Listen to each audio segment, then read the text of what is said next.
But first, fresh reactions from the Arise News State Police Town Hall. Senator Natasha Akpoti-Uduaghan warns state police must not become a tool for political abuse. Senator Adams Oshiomhole asks how a governor can be chief security officer without the tool to enforce security.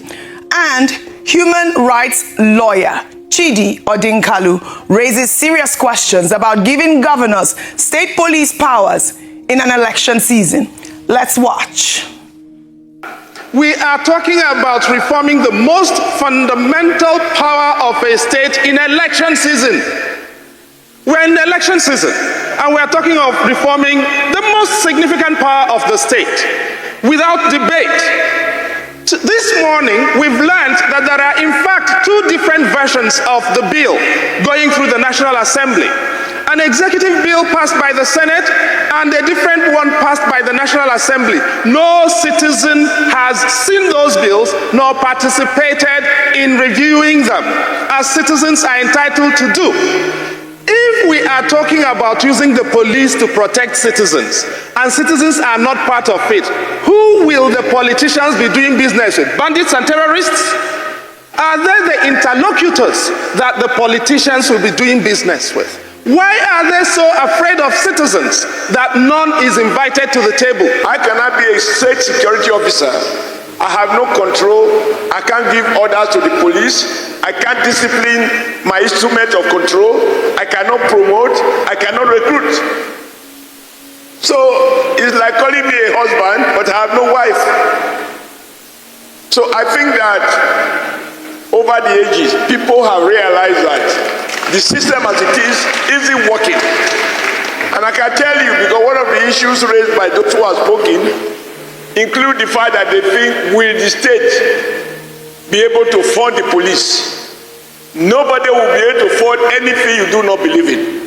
The amount of money I had to spend to procure vehicles, communication gadgets as governor of Edo State was much more than the federal government vehicles that we had in Edo State. Unfortunately, my responsibility ends at procuring these vehicles. When they are misused, they are mismanaged, and I even suspect that they are stolen by those who are supposed to maintain them. I do not have the legal enablement to go beyond asking questions to enforcing discipline. When the attacks on me and my team were constant, houses were burned, people were killed, there was no time that I would get on the field to campaign that we would not go home with at least 18 to 20 persons shot. And I did pay the Commissioner of Police, Commissioner Busari, a visit. And often, most times he would tell me that his hands were tied. He would tell me to please reach the National Police, that is the IG of Police at the force headquarters, to instruct him, because at the state level, his hands were tied. And it got to a point when I remember a particular moment, the thugs, the political thugs, were walking openly, equipped with guns, and they were in company of the police. So I drew his attention to that with pictures, and I say, here you have the thugs surrounded by your policemen. Wouldn't you call them to order? Do you know what he told me? He said, Madam, why don't you recruit your own thugs too, to balance power? Well, three voices, three compelling arguments. Senator Natasha Akpoti-Uduaghan speaks from painful personal experience. She knows better than most what happens when security forces are used as political weapons. Senator Oshiomhole makes an equally valid constitutional point. How can a governor be chief security officer of a state with no authority to give orders to the police? That contradiction has defined Nigeria's security failures for decades. And that is precisely where Chidi Odinkalu lands the sharpest blow, because he's asking the question nobody wants to answer. We're creating state police without transitional arrangements in the middle of an election season when governors already stand accused of deploying state security against opponents. Odinkalu is not against state police. He's against recklessness.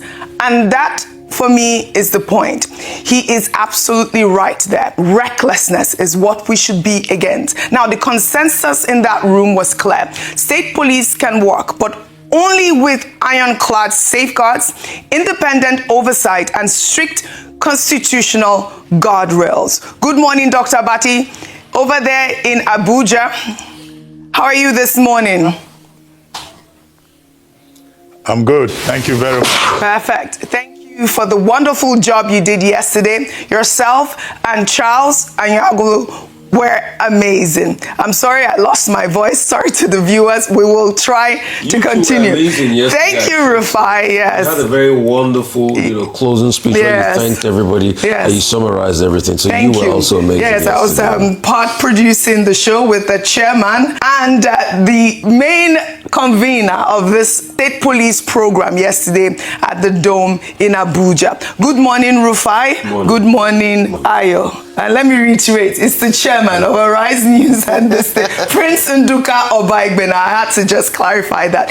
And of course, I'd like your summary of what happened yesterday. I'll start with you, Ayo. It wasn't just those three that spoke yesterday. We had like a room filled with, members from the National Assembly. Yes. We had, Benjamin Kalu there. We had Okpayemi Bamidele, really summing up what the structure of what state police could look like when that bill comes up. But also you heard from Chidi Odinkalu, who actually went viral, talking about the fact that, why are we starting state police during an election season? But my guess is I don't think that this bill will pass before, the election begins or the election is over. That's what I think. I don't know if, it's a rigorous process. Every stakeholder has to be involved. And I stand with Chidi saying that, everyone has to be involved in this historic moment. Ayo, your thoughts? Very true. I do think that the aim is to pass it before the elections.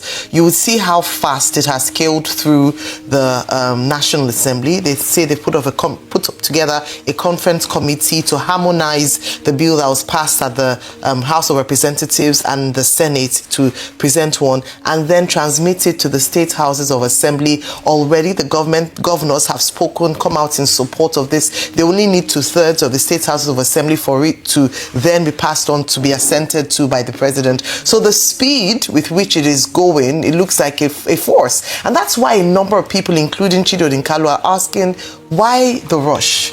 This process is such a fundamental piece of legislation that it has to be rigorous and robust in the way and manner it is done, and the people that are consulted. And that is why I'm not surprised a number of people are commending the efforts of Arise News for putting up this town hall.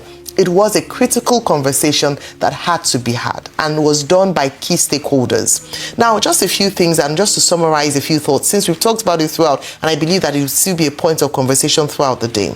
What was obvious was that there was a real need for rejigging what we have as the current architecture when it comes to policing. That was a general consensus. The second was that there are risks, real risks, that must be addressed in order to mitigate them or to at least reduce the risks from happening. And each of the people who spoke enunciated some of the risks they perceived as part of what would make what a good idea a failure if we don't address them. Some of them include funding.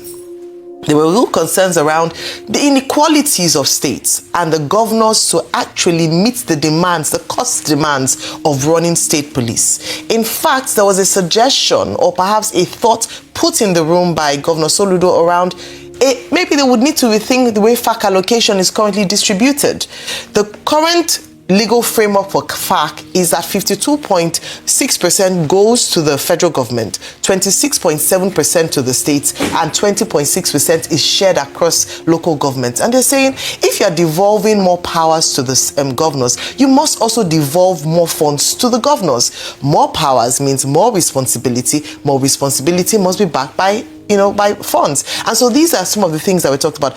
Then also the creativity of governors in ensuring that they themselves take responsibility. They are asking for more powers, but with more powers come more responsibility. What are they doing currently to address, to the extent that their powers can, security in their country, in their state, sorry? Number one, the Enugu State Governor was able to come with by showing workings. He said he has invested in drone technology. He has been able to invest in infrastructure equipment for the police, for security in his state. Kudos to him. The Zamfara State Governor also came as well to talk about what efforts he had made. It would be great to understand what the governors within the remit of their powers currently have done in promoting security and policing in their states, because this would give us an idea of how ready or to what extent they take the issue of security seriously. Senator Oshiomhole said the same thing, that they need to demonstrate political will themselves to committing funds and making it priority in their states to ensure that they're able to fund state police. So it's not enough to say, oh, the federal states have to take responsibility. And on a final point, this is where I think is a prime opportunity for us in pursuit of deepening federalism in Nigeria. When we have such responsibilities given to our subnationals, then we can hold them to account. Earlier on, I talked about even the state houses of assembly and oversight mechanisms, and many of them fail in that regard. It is now time for us to begin to take a look at how well the governors are looking after their states. Are they even capable? And should we look at, through the ballots, removing some of them for bad performance, as some of the discussants yesterday discussed? But is state police important? Absolutely. But in order for that to happen, let us not rush the process. Let it be rigorous. Let all stakeholders be consulted. Let us have national discourse, contributions across different groups and interest groups. And then let us have a very robust architecture to rejig what is a much needed, sector in society. All right, Rufai, you were there. I'd like your thoughts on, what happened yesterday. Okay. You were in that room. Okay. Thank you so much, Audrey. I mean, see, I have advocated for state police in the past because my argument then is the fact that it will try as much as possible to put more boots on the ground, which was a problem we had and we still have with the police ecosystem. But as time has gone on, I've been able to look at those views again and say, yes, the Nigerian security problem is really more than boots on the ground. It's also a problem of culture. And culture will largely eat strategy for breakfast. The state police thing we are talking about is strategy to put more boots on the ground. But what's the attendant culture? Example of culture is what Senator Natasha Akpoti said yesterday, that thugs and police officers were moving hand in hand. And she called the attention of the police. She said, my hands are tied. The question is, should thugs and police officers be moving hand in hand? But that's the culture, because they have been bought. So when you put state police, it's even going to make it easier for the governor, because he doesn't need to go to the top. What the state police thing will just do is, it will create local fiefdoms. Then the governor becomes high and mighty, because he can direct them to use. There's a certain state in this country in the east where a local security network was being used to harass opponents of that state. So it depends on who is there. And you see, when we keep saying ironclad assurances, we have a culture of disrespecting the laws in this country. Do you know the first lawbreaker in this country? Governments and government officials. If that culture is there and the judiciary that is supposed to hold them to account is already wavy, it's already a recipe for disaster. So you see, when we are talking about all of this, we are just talking strategy. Put in place technology. Yes, its strategy is good. But you forget that technology with complicity is total rubbish. Because even if the technology shows you who the criminals are, as long as there's complicity, there's a problem in the ecosystem. Is it for the lack of technology? Look at the kids in Oyo. Oh, they said we are going to get surveillance planes to get rid of them and everything. Now, the Minister of Defense was saying yesterday that said if they come near them, there was going to be collateral damage and all of that. The question we should ask is, what makes it so easy for bandits to be holding peace meetings with state governors? Till today, we have not still heard the full story of how General Rabe's body was released. Till today, we have not still heard the full story about a man that said bandits are going on pilgrimages. That's the complicity. Can we honestly tell ourselves that the security problem in Nigeria, there's no complicity? There's complicity, that's why it's the way. So when you bring in technology, AI technology, and the technology even maps the people that are doing this thing, they are saying stand down. Till today, Ayo, they have not told us who ordered the military to leave. For them, it was 30 minutes after, 30 minutes after the military left, when those terrorists came in to take in the KB girls. Right. Till today, they have not told us who told the military to leave. Till today, we've had stories of people telling the military, okay, stand down when these people are coming. So, is it that the military is not mapping them to be able to kill these people? But when you have a level of complicity, culture will eat strategy for break. So these are the hard things we don't want to talk about. All right. All right, I'd like to take Dr. Abati's submission, but I'll read this story so that you can tie it all together. And a revealing contrast from Defense Minister General Christopher Musa, who has now delivered two strikingly different messages in Sokoto State during the commissioning of new security equipment on Wednesday. General Musa issued a blunt directive to troops to shoot terrorists and bandits on sight, declaring that there is no need to wait for any order and insisting that any operative who hesitates to shoot bandits on sight will be treated as a bandit. Let's take a look. It is important, again, for those that will handle this equipment. These equipments cost billions of naira that could have been used for other aspects, but have been dedicated to do this. So I want to charge you that we must maintain this equipment very well. We will come after a year and see how these equipments are looking. Because we don't want to hand them over and then you throw them away or you mishandle them and they become bad within a few months. They must serve the purpose they are brought in. And I want to reiterate this to all members of armed forces and security forces. Once you are deployed, do not wait for any order from anybody to shoot any bandit or any terrorist. I want to make that very loud and clear. Anybody who refuses to shoot or kill any bandit or terrorist in the name of his waiting for an order, we will treat you like a bandit. But at the Arise New State Police Town Hall, General Musa struck a very different tone, declaring that no country can shoot itself to peace. He argued that military kinetic operations account for only 25 to 30% of successful counterterrorism efforts, with the remaining 70% depending on dialogue and community engagement. Let's watch. Now, the importance is this, that no country can shoot itself to peace. You must be able to bring the kinetics and the non-kinetic working together.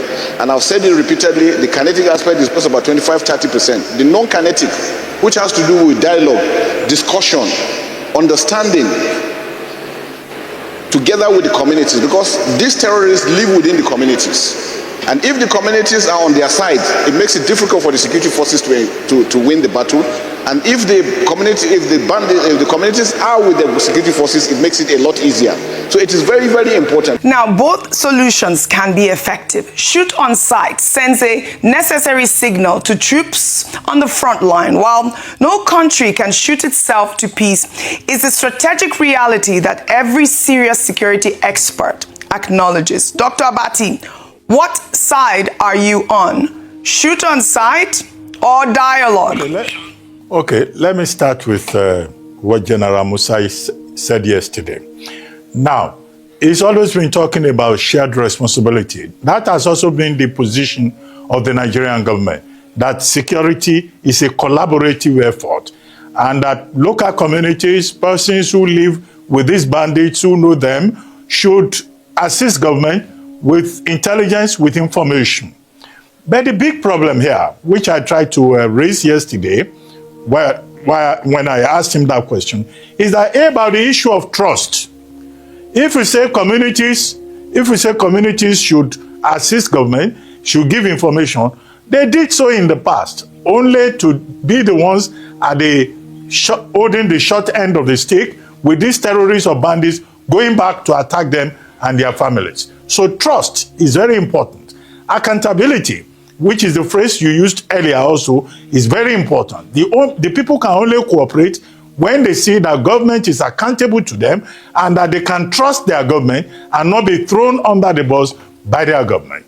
As to the second point about why soldiers should use the modern equipment that they are receiving and all of that and shoot on sight, well, that will amount to a recommendation of jungle justice, of extrajudicial killing. And the military, even when they say they have their own martial law, they have Armed Forces Act, they can only operate under the laws of Nigeria, which is the umbrella of rule of law that governs this environment. So there will be issues about, extrajudicial killing, which is not recognized under the law. And how do you distinguish between a soldier being a coward and trying to delay tactically to be able to establish the facts? More so, as people don't go about with a label, I'm a terrorist, I'm a bandit. Sometimes caution can be applied. And, in the standard operating procedure, even of the military, it doesn't mean that you go about just shooting people anyhow without establishing their guilt as the law requires. However, I summarize by saying that yesterday's event was very fruitful, rich conversations, very instructive perspectives, as I said earlier. And I just hope that this conversation that has been generated afresh at the This Day Arise News Town Hall meeting, the outcomes will be considered by the appropriate authorities that are working on the legal framework, that are working on the implementation framework, and also by the state houses of assembly, who at the end of the day will determine all of this. All the various views were not necessarily contradictory, but because to the extent that there was a consensus that state police is important. It may not be a Dwex machina, but it's an important step to take to reduce the threat of insecurity in Nigeria. Now, as for people who are saying, well, the timing is wrong and all of that, apart from Odinkalu professor, I think it was Mr. Peter Obi who first expressed similar concerns. Okay, the National Assembly says there will be constitutional guardrails, constitutional safeguards, which, was discussed yesterday. Again, there's no harm in trying. If we try it, it doesn't work. If it is abused, a future government can scrap it again, as happened in 1966. And if any governor is abusing it, the State House of Assembly is there. Those safeguards that government has talked about, they are also there. So we can start and then continue to improve. And I agree with you, Oji, that it may not be feasible that all the states will adopt it even before the election. Right. Because the states have varying capacity, they have different circumstances, and then the logic of it may be different. But there are states, you listed some of them, Enugu, Zamfara, Ogun State with Operation Kusaye, and some other states that already have a framework in place. Plateau has Operation Rainbow, which can provide existing knowledge in terms of how they feed into the new process. And then as for funding, the Senate Majority Leader made it clear that funding for the state police will be first-line charge on the Constitution. So that should also help. And the states that already have infrastructure can also contribute to that, since they are doing so in any way, whether it's Enugu State Trust Fund or Lagos State Security Trust Fund.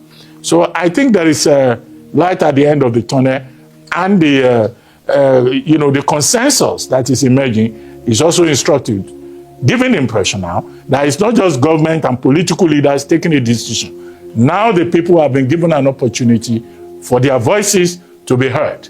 And that's the major significance of that effort by Arise News yesterday.